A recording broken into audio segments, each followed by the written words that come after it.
Rich from the Metal Cell podcast. First of all, I'm going to give a shout out to our main sponsors, Rising Suns, the award-winning brewery in Cork. Do jump into there and check out some of their beers if you're ever in Cork City. Highly recommend it.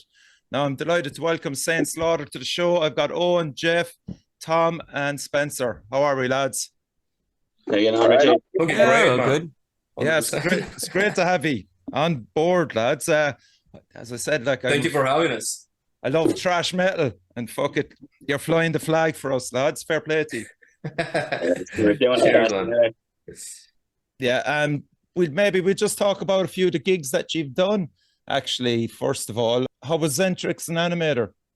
That was easily one of the best gigs we've done in the past in a good while. Like Zentrix themselves and Animator are always Class. like a joy to play with. Like they are, yeah. They just bring it, don't they? Yeah, I'm a huge fan. Yeah, I love Animator. Every time I see James on stage, I'm just like, holy fuck, this is the best fucking metal vocalist in Ireland. Like, Yeah, and they're good lads as well. They're not like, they're not arseholes. They're just like, they're really good to hang around with, and just they're good friends. Yeah. And they're just great. Like, they're great. I love them. Sure, we know them for a long time, for years. Yeah, we know them years as well. Like, so. Yeah. But they're just so good. They're so. well, so nice to hang around with. Like, we played a gig with them years ago down in New Ross in the CHQ, like this tiny little venue, but like there were so many people packed into it. It was great crack. Fucking hell, New Ross. Yeah, we bought a crate of beer between us. I distinctly remember it because Jeff wouldn't let me have a beer until I learned how to open it with a lighter. There was a very strange man there who was offering everybody cocaine. We were drinking at 4:00 in the morning, and this guy is like, "Do you guys want some cocaine? I'm on a lot of cocaine. Do you want some?" is that the time that the toilets downstairs flooded? I think so. Yeah. Yeah, I remember that show. Yeah, but like That we was got we got there early. Yeah, we got there early, and we had no idea like what to do with ourselves. Oh, So we we're had just a like, nightmare getting down there. I remember we got down and then like we got off the bus in New Ross and it was like a ghost town. Like there was no one around like at all. And we were like, this is weird. Like so did it was really weird. But did we isn't there a beach there or some fucking thing, isn't there? kind of? Maybe. I haven't been down New Ross in a long time. Yeah. Well, isn't it like a coastal town? Yeah. Remember, we that's had to what I go was to town at some point to get like, I don't know, find an ATM or something, and yeah, but we were not around in town. We just went straight to the place. We had to get a bus into Wexford, and then we had to get on a different bus from Wexford town to New Ross. Oh, Remember that? fuck it. Okay, all right. Because I was on a different bus to you, so Yeah. I got there all right. And here I was just like, thinking you were traveling in a van, like. no. No. Yeah, we can't afford those. Luckily, Spencer's now our designated driver, so we'll put some miles on him in the next few months. Like, I've ordered a huge stencil to just spray on the back window of Spencer's car, just big Saint Slaughter. Just say Saint Slaughter on the back of the window, Saint Slaughter, like bumper stickers now. Like, Yeah, someone's gonna break your windows really quick. That's if my car's not broken like it half the times, then I'll be able to drive us down. none of that noise in this city, man. I swear to God, it was like he has it 1 week, and then someone's out there ripping his left wing mirror off. Oh, Jesus Can't Christ! have that noise, man. Swear to God. Yeah, I know. Maybe it was just I magpies. cried that Friday morning. Then you saw the practice and duct taped on, and we're just like, it's about to MacGyver it back on. Like, Oh, Jesus Christ! oh, not good. But yeah, no, the animator lads are super nice. I guess we big The Zentrix lads are bang on as well. Like I know, I know Jay Walsh for a long time. From like when he was in Bull Stampede, and I think they caught us. They caught Psychosis at Bloodstock, and we were kind of chatting with them that whole weekend. So that's how I know Jay. And it's mad like how much he sounds like Chris Astley. It's mental how much. Like when you close your eyes, he sounds the exact same as Chris. So, but they're another bunch of dudes that are just really, really nice. So yeah, but the Zentrix show was a fun one for sure. Like, So it was a good one for you, Spencer, as well, because that was like your first gig. Your first gig with us is like a DME show, you know what I mean? So that's like that must have been huge. Like, oh, yeah, it was great for me, like, because, like, sure, I was always saying I wanted to play a DME show for, I don't remember how long now, and then, like, you know, just jumping in for a show with DME, so I felt like walking on clouds with that. I was like, yep, grand fun job. shows to play as well. Yeah, you know? It's like Gamma. We played Gamma Bomb last year for DME as well, and that was class as well, actually. Yeah, it's probably actually one of my favorite gigs we've ever done. That was so much crack. Yeah, so now it's just all about, I guess, like, you know, because DME, like, they know that we don't, like, you know, we're not a bunch of messers and we don't, like, fuck around. And we're always on time, and, you know, so it's kind of like staying in their good graces. It all went to shit, actually, when he left. Technical difficulties. Yeah, they're not unknown, you know. So we were saying about Centrix, and Spencer, you were on about your debut gig. What was the crowd like, first of all? It's a fairly decent crowd. Like it's a while back now, but I remember that the room was fairly full. Like, yeah, that's always my biggest fear is whenever we do play a show, there's that kind of fear, like, God, I don't want to play to an empty room. Yeah, you know what I mean? Because, like, you know, we haven't done a lot of big DME shows, you know what I mean? So we don't have that big of a reputation that we can rely on for people to, you know, like other bands would have, you know what I mean? Like Animator would have, or The Crawling, or Strangleware, or whatever. These are seasoned bands that have played a lot of these big support slots. We don't have that kind of experience. So it was kind of like almost like a roll of the dice. But luckily, it was nice that, you know, a decent enough amount of people turned up to watch us, which was great. Yeah, it was fantastic. Yeah, because we got a little bit of movement going at the end as well. Like towards the end of the show, we got people moving around, which is always good. It's super disheartening when you play a show and you're giving it your all, and people are just kind of standing there like, yes, metal. I enjoy this. They're almost, it's like they're like waiting for you to get off so the next band can go on. You know what I mean? But luckily, people seem to enjoy themselves. So yeah, it was pretty good. Like, I was down at the Eoin gig there in Limerick, and to see the place jammed was just so fucking positive. It was good. Yeah, it was great. It was great. It's mad they don't allow moshing in Dolans. I think that's crazy. They do now. It was just for an initial period there that they stopped it. Yeah, because of a certain guy tried to throw a lawsuit at him and stuff. So really? Oh yeah, 100%. Yeah. So why would you go to a metal show? Are you at liberty to divulge any of that information on air, or well, obviously I can't name the individual and stuff, but yeah, he jumped off the stage, and so he got hurt and tried to sue.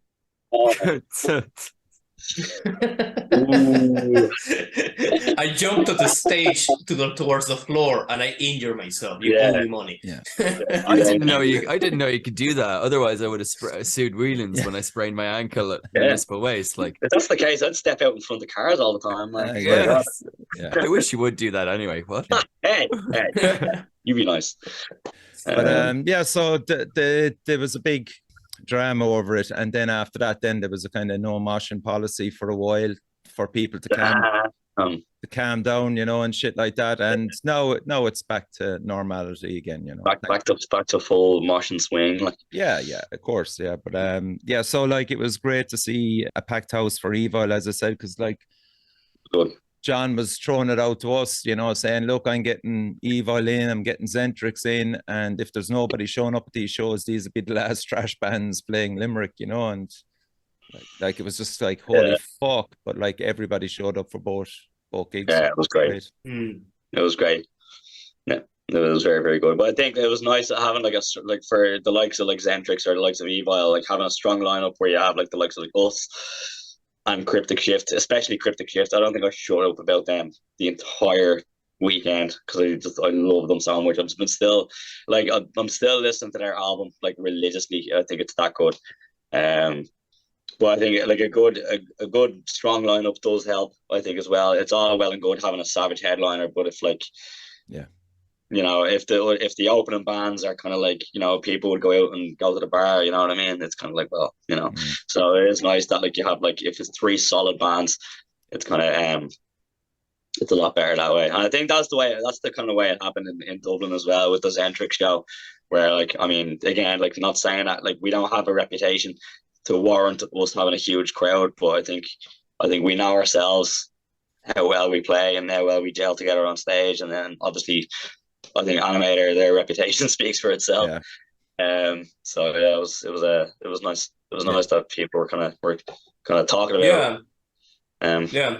And I'd say like the biggest worry that I had at the time was like, because we're opening the whole show, I wasn't entirely sure there's going to be people that early during the day because we were playing early enough. Okay. Obviously people were going to show up for Centrix, Animator as well, but we were like the lesser known band in the roster. So to see that people actually showed up that early during the night just to see us as well, it felt really good. Because at the end of the day, like if the crowd doesn't move or they don't mosh or anything like that, obviously there's some crowds that are going to be more difficult than others. Yeah. But if you pull a good show, if you have the energy and everything, it can translate into the people who are watching the show, and they'll start moving as well, and you can make it work. Yeah. At least to a point, depending again on how good the crowd's going to be that night. Yeah. But I was happy to see that lots of people showed up early, and we were playing for people. Yeah. Exactly. I thought we were going to be playing for like, I don't know, 10, 15 people, and just the handful few coming in and just going straight to the smoking area, settling into the pub, instead of just standing there actually ready for the show and just enjoying it. Is that an Irish thing, settling in? That's a great word, like, yeah, it is. A lot of people who never settle on nights out, Richie. Yeah. And let's talk about the show with Gamma Bomb, because was that Gordo's last show? I think it was. No, I don't think it was. I think Gordo's last show with us was the gig down in Fred's last year. No, I don't think it was. No, I think because Gamma Bomb was in like July, and that gig in Fred's was in like May or June. Yeah. That was So that was Gordo's. Yeah, that was Gordo's last show with us then. Okay, and supporting Gamma Bomb lads, great boys. Fucking Friends. Unreal. Friends. Happily to do it again. Like, yeah.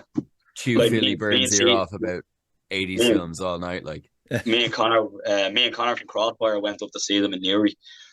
Oh, did you go up for that show? Yeah. Yeah, we went up to go and see them. And, like, we just went on a whim. He had a couple of tickets. I didn't. Kev said he couldn't go, so he texted me. He was like, "Do you want to go up?" And I was like, "Yeah, grand, night out, fuck it." Like, and then we went up, had a great time. Just spent the whole night chatting to Joe and chatting to Chris. So it was deadly. It was really good. But they're friends again. They're good lads, and we kind of like they kind of forged that kind of road for thrash bands to come down in the country. So and again, they were one band that we could lean on them, like when we started off, just chatting to them and them giving us advice about what to do, what not to do, who to deal with, who not to deal with, and all these kind of things that we kind of took on board. So it was cool. It was cool, really cool playing with them as well. And I didn't want to play. Well, I think I speak for the rest of the lads, but like I think am I right in saying we've been wanting to play with those dudes for years? Like, true.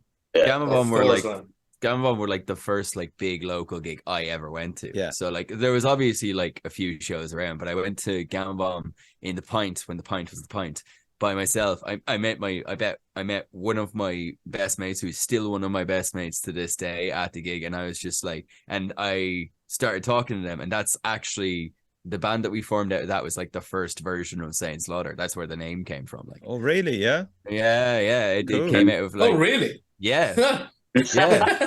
I didn't know this. Learning for the first time. Yeah. Oh, did I never tell you that? Oh, I knew this. No. Stick on that story, Owen, now for a minute. Go on. Yeah, so like it was going back and forth, like it was all covers. Like it was like, oh, we are in our early 20s, we're so cool. We came up with the name Saint Slaughter because we thought it was awesome. We had one or two originals, but we never actually made them into songs. And we did one show in a pub in Monaghan, and it was fucking horrendous. Like I had no experience being a metal singer. I will hand on heart now say if I could go back in time and watch myself, I would leave the room cringing. Yeah, like that's how bad it was. Like, you have to start somewhere on. Ironically enough, one of the members was Ronan O'Harrington, who's in fucking 10 Ton Slug now. Stop. Yeah. He was on guitar, I bet you. Yeah, he was playing guitar. Yeah. Yeah. Shout out to yeah, it was like looking back at it, it's just like, and then like, well, when we started the band up, me and Jeff, like we were like talking about names, and like Saint Slaughter came up and I was like, this is a name that was a good name. It's a shame to waste it, so we just kind of brought it back. Okay. And how did yourself and Jeff meet then?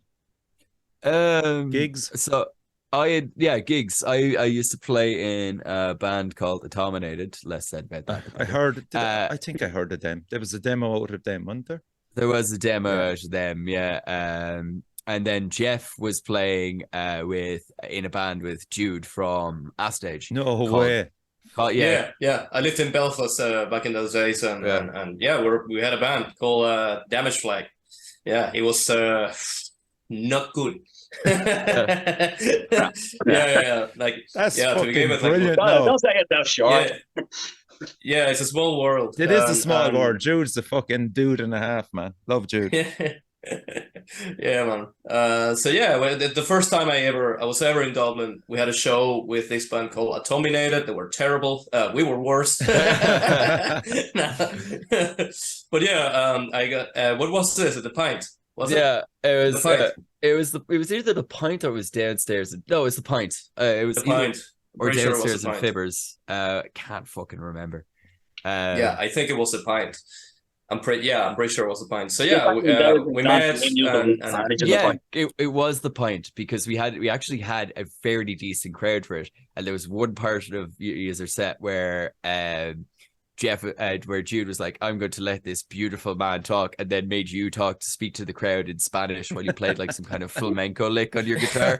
I don't remember any of this. Brilliant. Yeah. So then, how did the two of you meet up? You moved to Dublin, Jeff? I'm guessing, is it? Oh, it took a few years for me to make that move. But yeah, so these bands continued on for I don't know, like a year, something like that each. Yeah. At least Damage Flag continued on for about a year and a half. Right. Then that band split up, and then I started looking for people. And well, I remember Eoin. Yeah. And that's where everything started, pretty much. Yep. But I continued living in Belfast even after the band was formed, and I didn't move to Dublin until 2019, like Christmas 2019. Okay. So yeah, during that whole time, I was coming over from Belfast to Dublin and practicing, and then heading back again. Yeah. We were going up to Belfast, and where Jeff was living in Belfast, there was a giant painting of the Queen right beside his house.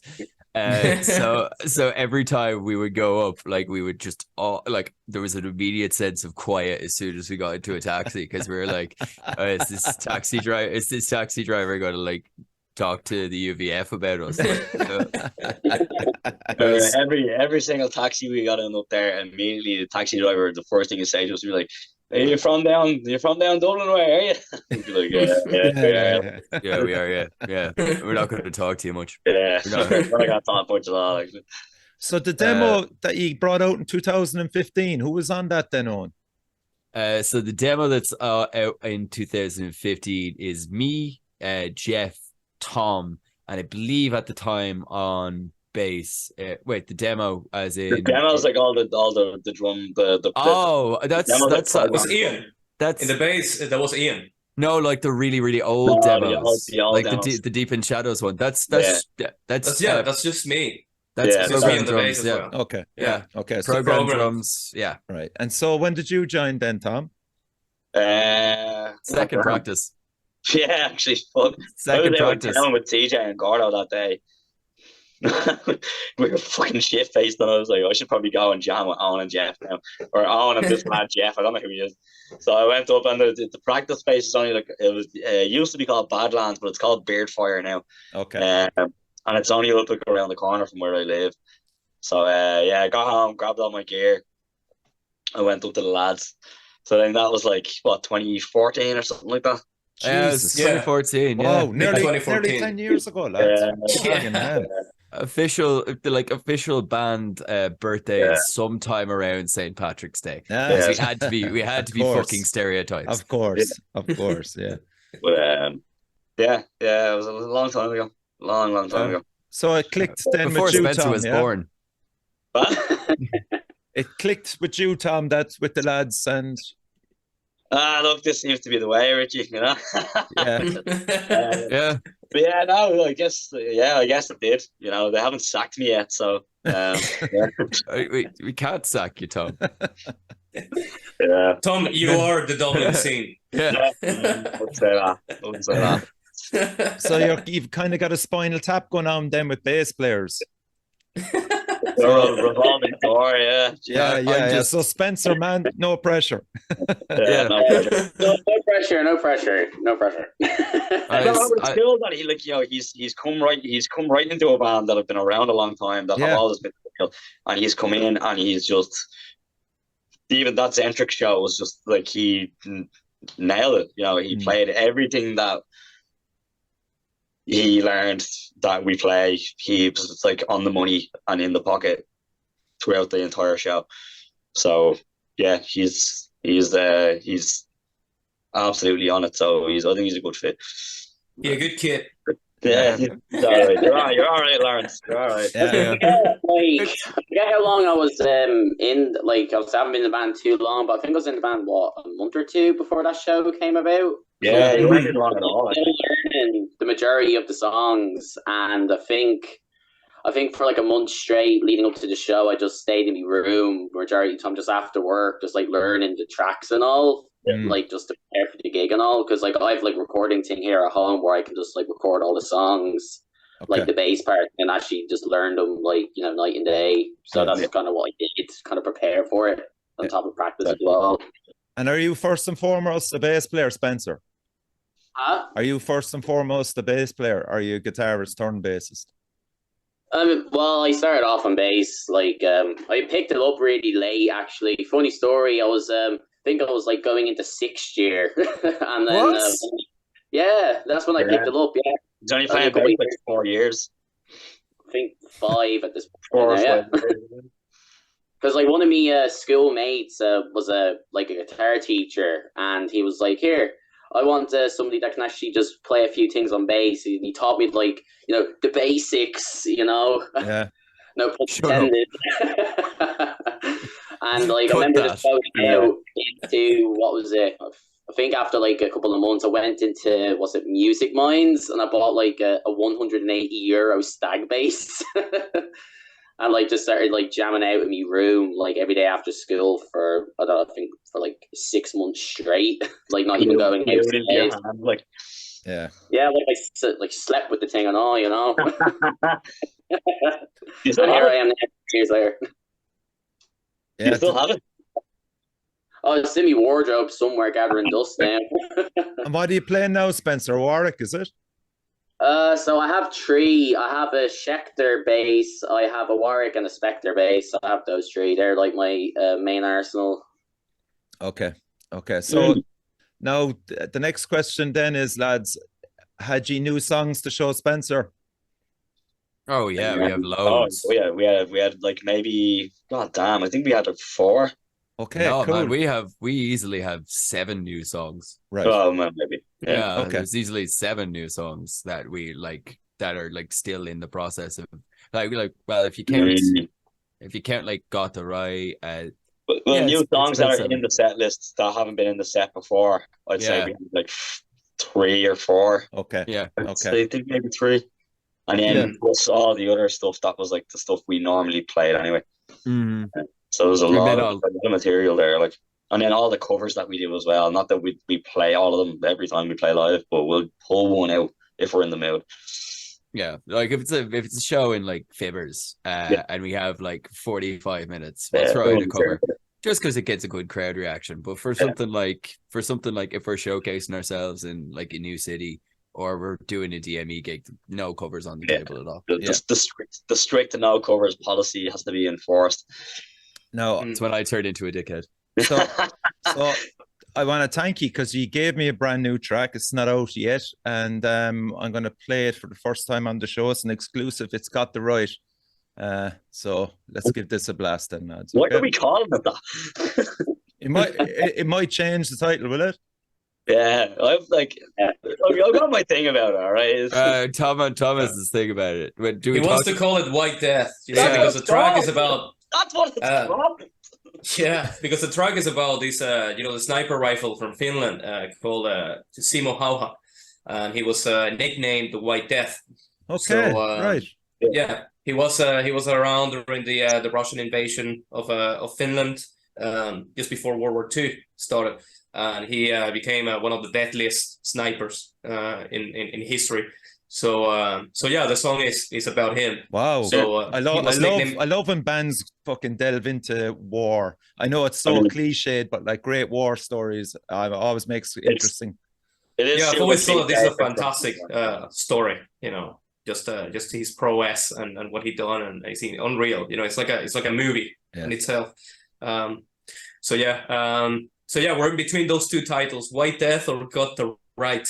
But look at Tom grimacing down there. Tom. So here's a funny story before you play it, right? Yeah, we played that game with Gamma Bomb, right?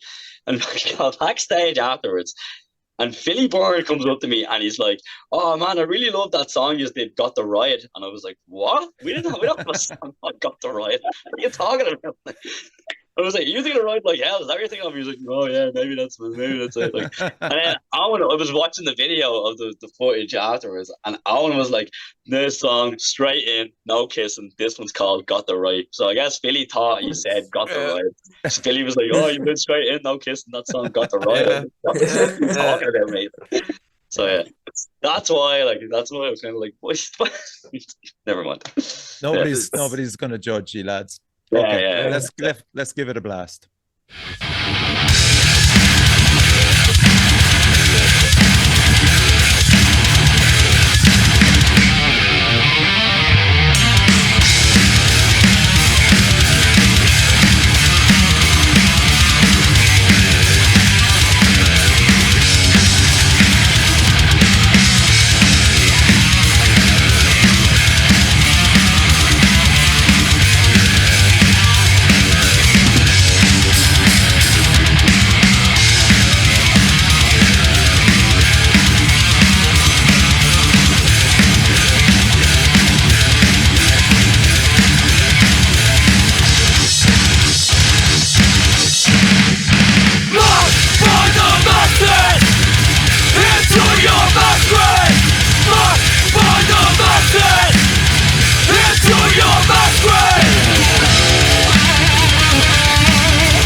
That is fucking fantastic. Cheers, man. Oh man, when I heard it, I was just going, oh, Jesus Christ. Ticks all the fucking boxes out. Those what's it called? Those orgasms on the hands. There's some fucking name. Audio orgasm, yeah. You gave me an audio orgasm on your hand, Richie. Fucking hell. You were. Probably get some tissue for that. But yeah, it's great to hear a fucking Irish thrash band produce something like that. The production is fucking top class. The songwriting, Jeff, I'd say your fucking fingers are like an angry tarantula up and down that fucking guitar. Like, cheers, man. Like, cheers. Who's behind the production of it? Is it Gavin Doyle? Did you stick with Gavin and Stephen Ratz, or we've actually done it? We did it ourselves. Oh no way! You serious? It's all Jeff, yeah. In the practice room. Yeah, we're up in we're sharing a room with Psychosis and Horrenda up in a place up on a place. It's called Ossery Road. It's called Yellow Door Studios. You know Fontaine's? Yes. They used to be up there. Okay. They used to be up in our place, but yeah, just we've got it's 24/7 room, so like we pay a kind of rent, we pay by the month, and we can just roll up anytime we want. Granted, you know, we all have a group chat, so if the Horrenda lads, they always take Tuesdays. Okay. So then we kind of divvy it out amongst, like, you know, what days like Psychosis are in or whatever. So, but yeah, it's grand. We have all of our own gear, or my own drum kit. That's you couldn't put a price on that, lads. You know. Yeah, it took us a while to get ready. Obviously, we had to first of all produce the knowledge to do these things, because going back like before 2020, like before COVID, there was no way we could have done something like this. First of all, we didn't know how. Okay. So ironically enough, you know, the lockdown and everything just at least helped me out to take the time at home and learn everything I could about, you know, sound engineering, at least just for this project, just for Saint Slaughter. Yeah. And I took as much as I could, trying to decide what do we need and what can we afford and how to use it. Right. And then when we started recording and doing the trackings, we were not in this place yet, so we were working in different places. Yeah, we were up. One time we had to go and set up in Badlands, and the different day it was a different place. What do you call the other place we used to go? Troubadour as well. So we have to like set mic up all the drums, and I have to take my laptop with me and the audio interfaces, and just work with whatever we had at the time, and try to make everything as homogeneous as possible. But now that we have the studio, it's a lot easier because we can leave everything ready to go. Okay. And then just go and do the work that we need, especially the drums. Like if we can have the drums ready to go, we don't have to do all that process again and again and again. You can just make everything so much easier and just go there and do the work without much worries. And obviously there's a thing that we don't have to pay for hours. And we can do and redo what we've done if we don't like it, without the concern that we're gonna have to pay extra to the sound engineer. Of course. It's more studio hours and everything, so we can definitely dig into everything and develop our own system. Do things exactly how we want. What's that, Tom? We have no time limit in terms of like tracking certain parts or whatever, or mixing. We can kind of take it at our own pace and not have to be like, fucking, okay, we got to pay the sound guy, come on, So are you going, Jeff? Are you happy enough like with that production sound and everything like that? Are you going to send it for mixing as well? No, I'm happy enough the way it is. Sounds fucking amazing, man. That's what I'm just going. Jesus Christ, I was shocked now when you said that to me. Yeah, the what I wanted to do is for us to have a production system that if we write a new song, we already have the sessions and everything ready to go. Okay. So the next album will start there. Okay. So every song that we start to record is going to have that quality for starts. Yeah. And then at least for this album, I'm going to leave it at this level because I'm happy enough, because you can fall into this cycle of redoing something and changing the 2 days later, the bass is not bassy enough, and redo that and never finishing. So I'm gonna leave it like that, the way it is right now, finish this album, and then maybe for the next album I'm just gonna make some adjustments as I see fit. but I want everything to be just ready to go. Yeah. Well, hopefully by then we'll probably have better recording equipment as well, in terms of like better interface or better microphones or cables or whatever it is, better drum kit, better software. You know, we could have we'll probably have like different gear by then, or you'll probably have a lot more knowledge by then. Yeah. So you know, the gear might be the same, but you might have a little bit more in terms of experience and in terms of like knowing how to extract the best possible sound out of gear that really isn't that good. Yeah. You know what I mean? Yeah, because I reckon at this point we have a very sufficient capture system. We can capture all of our instruments, the vocals and everything in a way that works.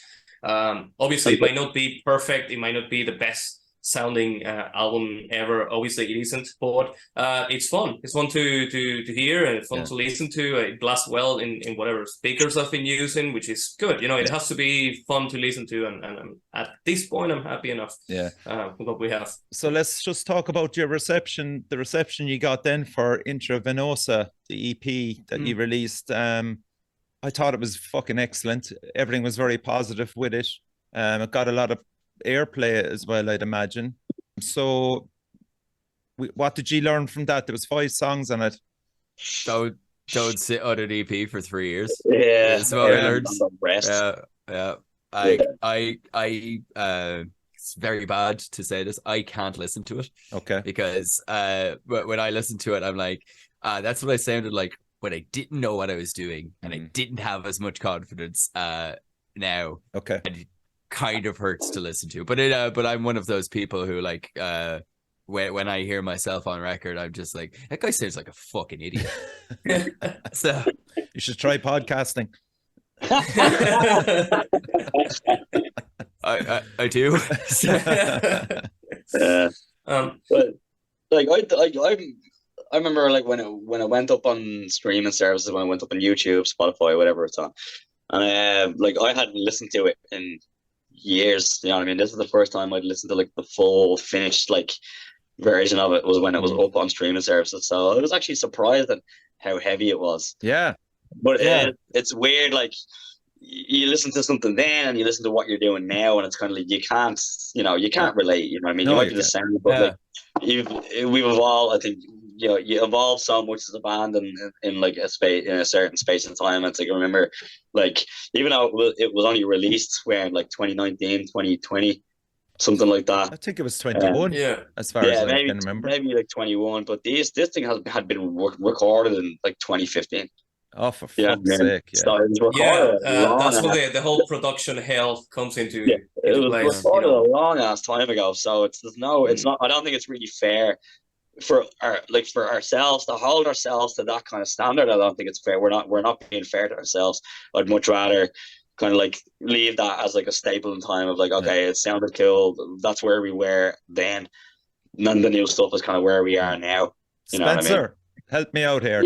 Tell the lads how good that EP was.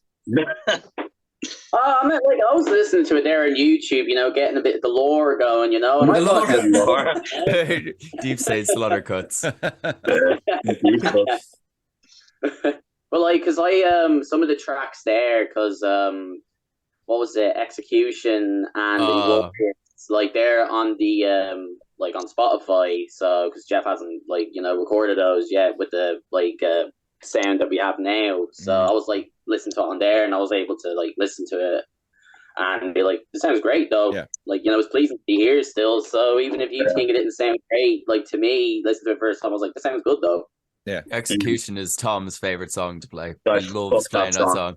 And he really wants us to bring it back into every set and just start off the set with it or end a set with it. Okay, if we start a set off, I'll be like, grand. I remember we did that once and it actually went off pretty well, but fuck that song, man. That song is a pain in the tits to play. Why so, Tom? Is it just...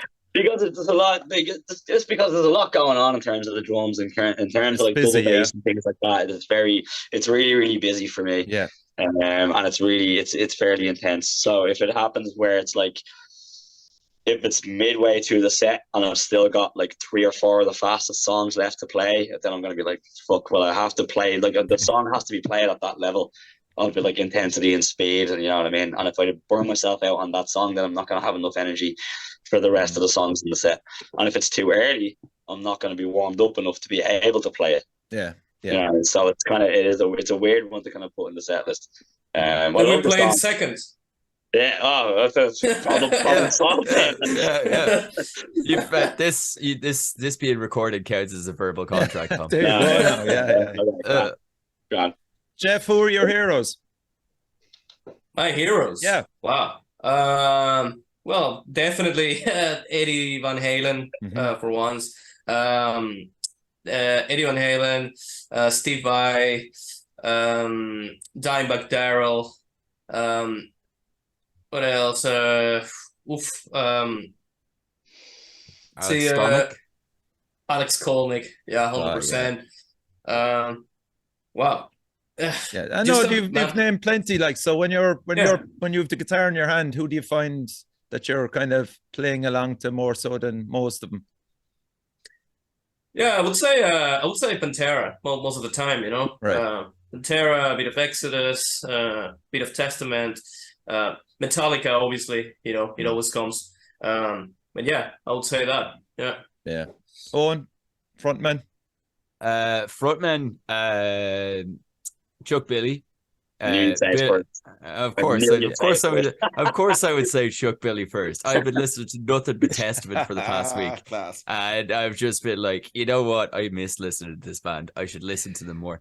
Billy Milano, oddly enough. I love Billy Milano. Brilliant. Guy named Behelmuth from a band called Send More Paramedics, purely for rapid fire delivery, because that's just like, holy shit, that's great. Obviously, Phil Anselmo, but not for his political views. Yeah.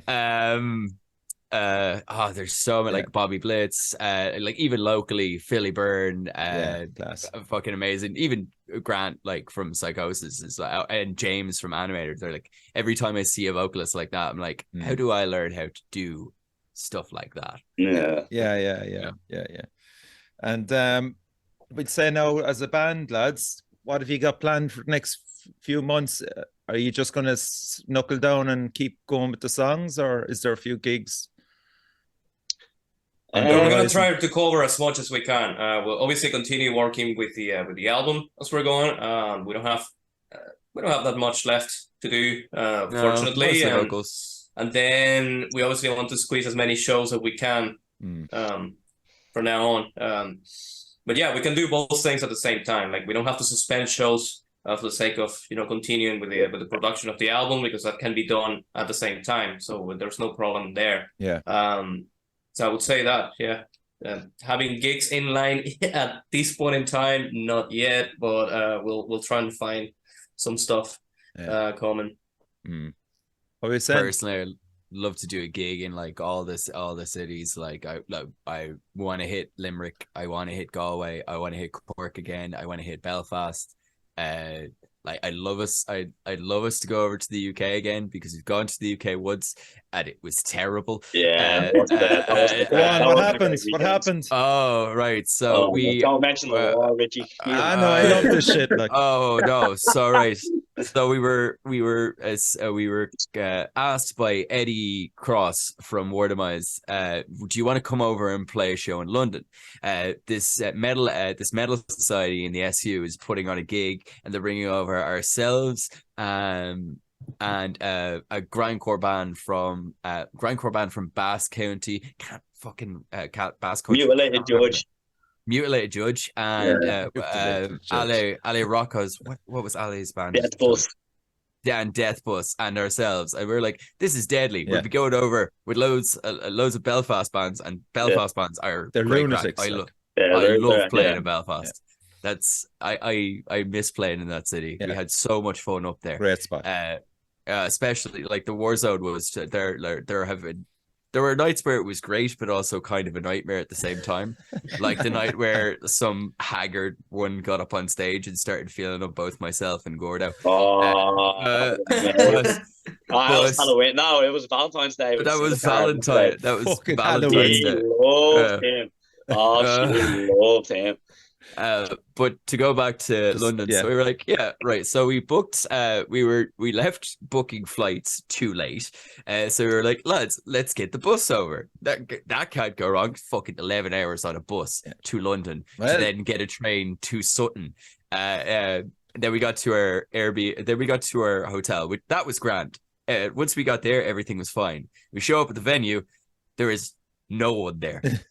The SU has done absolutely. The SU has brought over 3 bands from Northern Ireland, a band from Basque County in fucking Spain, and they drove. They drove from the Basque Country. Fuck. Yeah.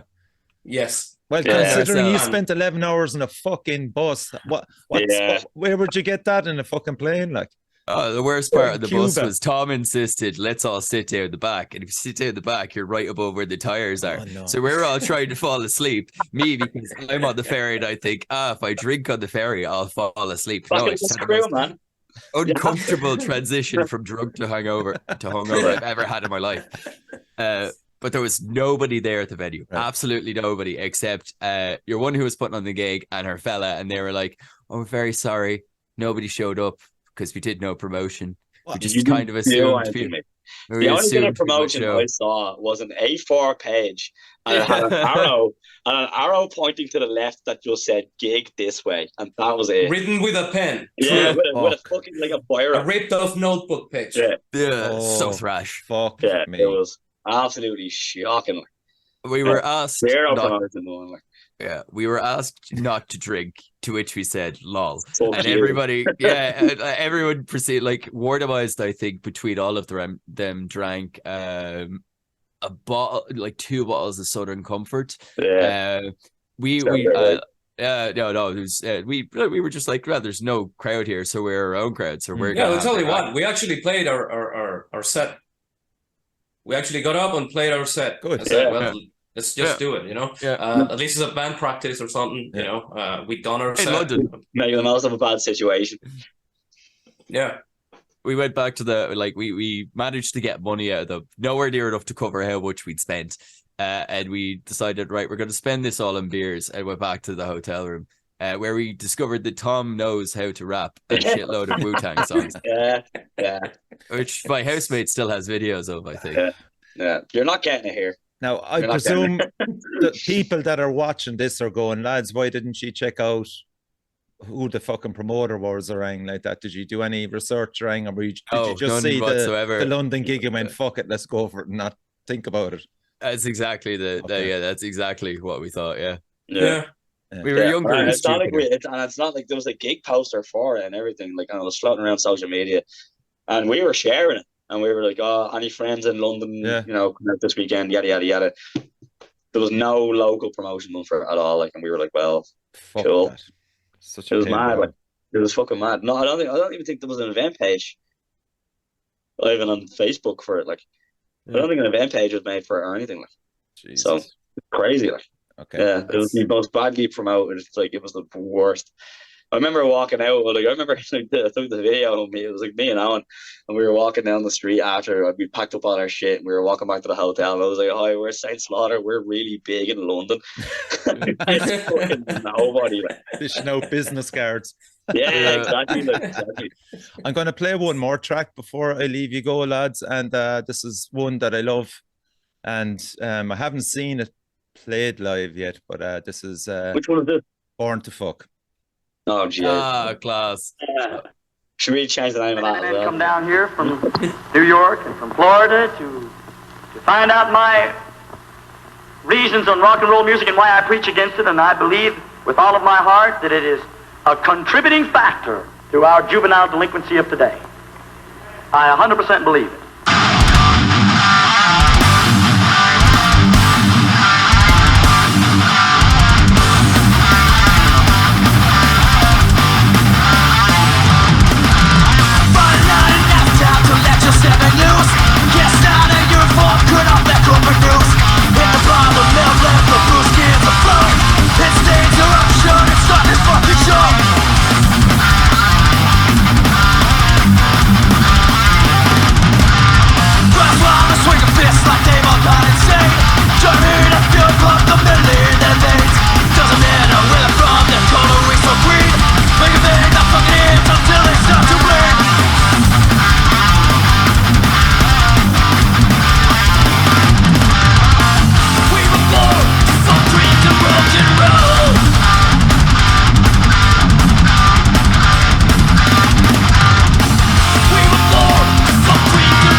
Yeah, lads, that's a great fucking track.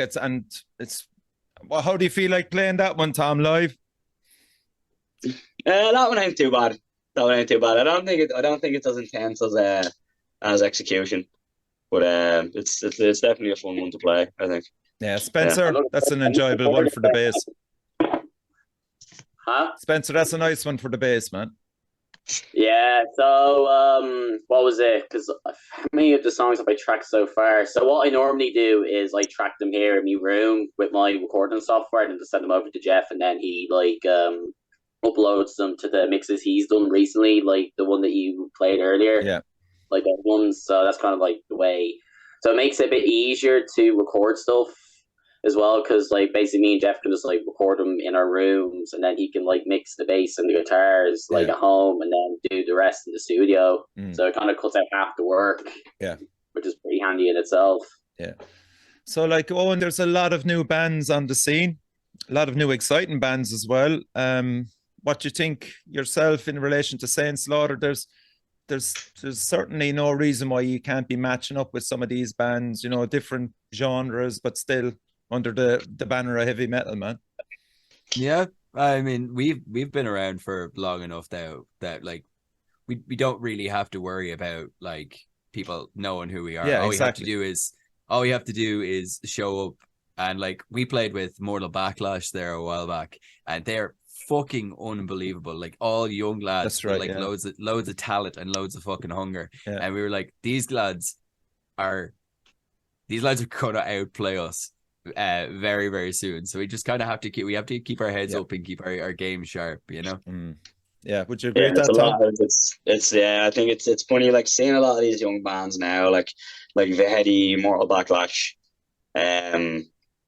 It's just, you know, the quality of like, you know, and these are kids that are like, these dudes are like 18, 19 years old, and they're making us like seasoned dudes look like a bunch of hacks, you know. So it is, yeah, it's good to see that, like, you know, especially for this type of music, it's in good hands. It is. It's in good hands. So it's really nice to see that there's still kind of a demand for thrash and for some of the more extreme end of the scale. So it's pretty cool. Cool. Like, I mean, again, you know, you look at, say, something like the Siege of Limerick there, lads. Welcome back, Jeff. But you look at the bills there for the Siege of Limerick, and you can just see every year there's like at least 6 or 7 new bands put in there every year. And it's the same with even with the Metal to the Masses as well. I think Metal to the Masses, there you go, great example. It's such like a great platform for newer bands, purely because, you know, the gigs those gigs are always packed. Yeah, you know what I mean. And for a lot of these bands, like these Metal to the Masses gigs are the first gigs that they're playing. And if they're getting through each round and they're getting to the final, they're playing full houses every time they play. You know, so it's really, you know, it's such a great platform, and the Siege is arguably the best gig you can play in the country. Yeah, and Dolan's without a doubt is the best venue I've played in the country. It's one of them anyway. I'd say in the upper echelon, you know, like top 5. Yeah, easily. It's amazing. Yeah, I mean, amazing. You look now, and when we just go back to Metal to the Masses there, you just saw there, and it's a shout out to the lads in Acid Age that they came through. Yeah, Metal to the Masses. Fucking awesome. Yeah. So like, I mean, and that was up against fucking serious competition from young bands and established bands as well. Yeah. But it's even if you look at the Metal, like the final in Dublin, you had like so many new bands in it this year, like Nebularis. I think Levain might have been in it last year, but I'm not sure. Like Cell Games, like there's tons of bands that were just brand new. Yeah. Then they all played their tits off. Yeah. They all play their tits off. So it's good. Is this something that you're going to target every year, lads? Metal to the Masses. Great platform. Yeah, I think we didn't do it this year because Jeff was away doing the Camino. Okay. So we didn't enter it this year, but I guess I don't know if the rest of the guys are up for. I don't know. What do you guys think for next year? Yeah, for next year, definitely. Yeah, next like, year. I'm gonna sign up for next year. I don't think it's something that we really spoke about. But probably I don't know. I don't know. I'd be open to doing it. Yeah, I'd love to jump back into it because like Very we crack. get, I think, a bit of crack, and we'd get a decent event. Like even if we didn't get through, we'd still get like a decent pull out from all the people who've seen us over the years. Yeah. Like, you know, and the last time we entered it, we were nowhere near the band we are now. Okay. Like, Yeah, that's a huge thing, man. yeah. Like there was a show we played there a few like last year it was at some point, and bass went in it, but we carried on, and I was like if that had happened like 3 years ago, we would have immediately thrown in the towel. Yeah. And we would have been like, yeah, we can't play this. And like we were just like, right, we make do what we have, and we played Blinder. Like for just guitar and bass, we play just guitar and drums, we played fucking well. Yeah. It's all experience, lads. It really is. And you know, from the track he gave me, when he decide on the name of it, it's you've caused strife in the Saint Slaughter camp. But judging by that alone, you're fucking leaps and bounds ahead again of your last release, and keep doing what you're doing, lads, because it's certainly fucking given me oral orgasms. And you know, look, there's a great scene out there. You fit in so well there, and you're at it so long now at this stage. I just can't wait to see what you'll bring out in the next. I suppose that you won't be releasing anything anyway before the end of this year, I'd imagine, Jeff, or hopefully, yeah. I really think we're gonna be ready this year. That'd be fantastic, man. Yeah.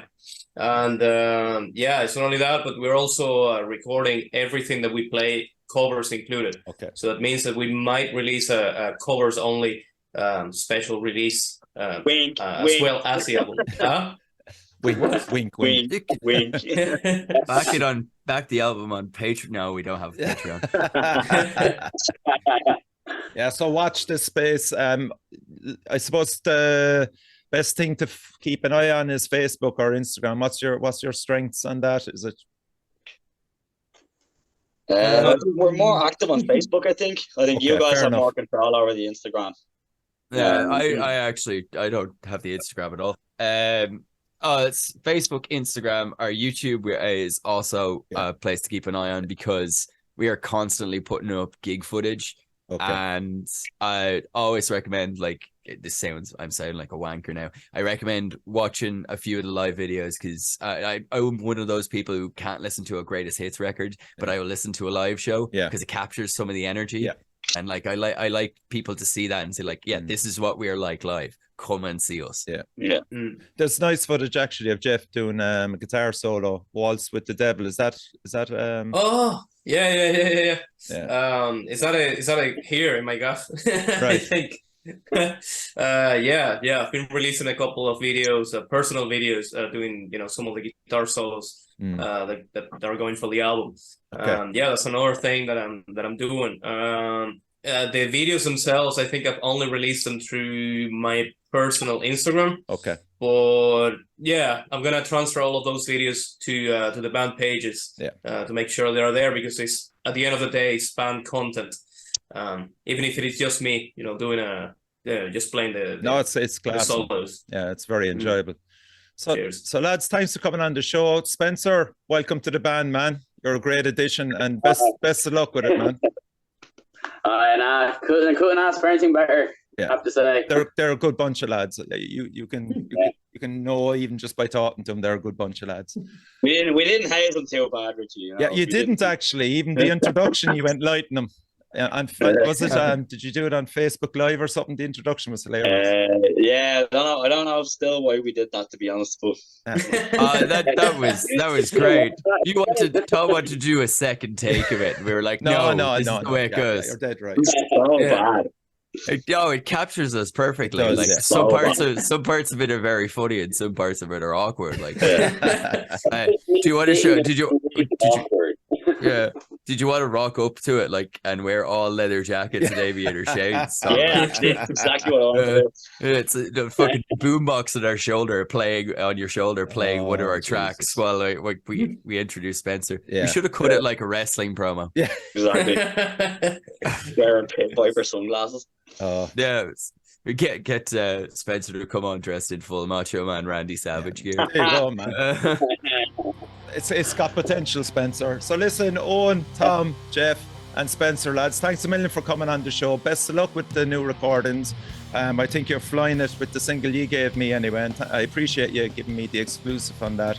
And crucially, everybody, support your local metal scene. Richie, thank you very much for having us. Cheers, Richie. Cheers, Richie. Cheers, Richie. Thank you, man. Cheers, boys.